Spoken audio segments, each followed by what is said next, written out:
Imagine standing atop a 100-story skyscraper, the world stretching out beneath your feet in every direction, the city's heartbeat pulsing far below. The wind rushes past, a force you can sense but not see. And then you notice it, a subtle, almost imperceptible sway beneath your shoes. The building itself is moving. It's a sensation that might send a jolt of fear through your chest. After all, isn't a building supposed to stand perfectly still? Shouldn't the very symbol of human achievement, steel and concrete reaching for the clouds, be unshakable? But here's the real marvel. That gentle movement isn't a flaw. It's not a sign of weakness. It's survival, engineered into the very bones of the building. Because if skyscrapers stood rigid, refusing to yield to the invisible hands of nature, they wouldn't just creak under pressure. They'd crack, crumble, and shatter. In the world of tall buildings, motion isn't the enemy, it's the answer. Let's pull back the curtain on why skyscrapers move. These towers are giants, squaring off against forces that most of us only encounter in passing. The relentless push of the wind, the subtle stretch and shrink of materials as temperatures rise and fall, and even the unpredictable fury of the Earth itself during an earthquake. Each of these forces unleashes waves of energy against the structure, trying to find a weakness, an unguarded crack. If a skyscraper were built to be completely rigid, every jolt, every gust, would hammer the structure, transmitting all that force directly into its frame. But that's not how they're designed. Instead, skyscrapers are engineered to dance with these forces. Like a palm tree in a hurricane, they sway and flex, absorbing the energy and spreading it harmlessly throughout their height. At the very top, that movement can be surprisingly large, sometimes as much as 2 meters or more than 6 feet of lateral sway. That's not a sign of fragility. It's a sign of strength, a deliberate choice by engineers to ensure that the building lives, breathes, and rides out the storm. Of course, letting a building sway is one thing. Making that movement comfortable and safe for everyone inside is another challenge entirely. That's where some of the most ingenious technology comes in, the tuned mass damper. Imagine, hidden in the heart of a skyscraper, a giant pendulum, a massive steel ball suspended on cables or springs, weighing hundreds or even thousands of tons. This isn't a decorative feature, it's the skyscraper's secret weapon. Take Taipei 1, for instance. Near the top of this iconic tower swings a 660-ton steel sphere, painted gold, hanging between floors like a silent guardian.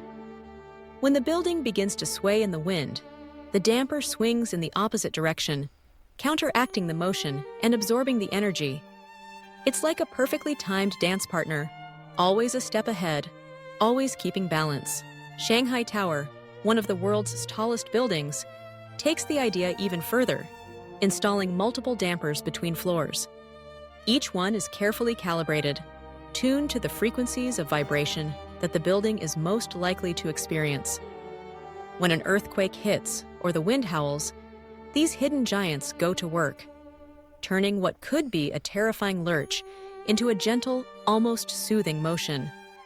It's the ultimate example of fighting motion with motion, using controlled, predictable counter-movement to tame the chaos outside. But here's the twist. This concept isn't new. In fact, it's ancient. Nature figured it out long before humanity built its first tower. Watch bamboo swaying in the wind, bending, flexing, but never snapping. Look at the trees, their trunks and branches giving way to the storm, only to stand tall once the skies clear. Even early human builders understood this lesson. Ancient huts, perched on stilts or fitted with flexible joints, could rock and roll with the earth beneath them, surviving quakes and gales that would have destroyed a rigid structure. Modern engineering, for all its computer models and high-tech materials, is really just a refined version of this age-old wisdom. We copy what works, we learn from the world around us, and we use that knowledge to build higher, safer, and smarter.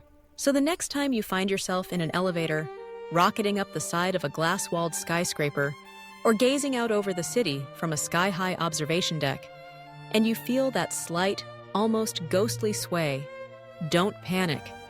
That's not a sign that something's gone wrong. It's the building whispering to you in its own language. I'm built for this. That gentle movement is energy being dissipated, not stored up dangerously. It's flexibility, not fragility.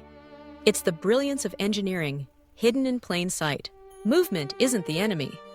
In fact, it's the reason so many of the world's tallest buildings have endured hurricanes, earthquakes, and the daily battering of the wind. Flexibility is what prevents failure. It's what keeps you, and everyone else inside, safe. Whether you're working late in a corner office or staring out at a sunset that seems impossibly far away, in a world where the skyline keeps reaching higher, where cities race to touch the clouds, it's not the stiff, unyielding structures that survive. It's the ones that move, that flex, that adapt to the powerful forces all around them. That's the secret at the heart of every great skyscraper. A secret shared by nature, by ancient builders, and by modern engineers alike. At Vital Access Network, we don't just want you to marvel at these towers. We want you to understand them.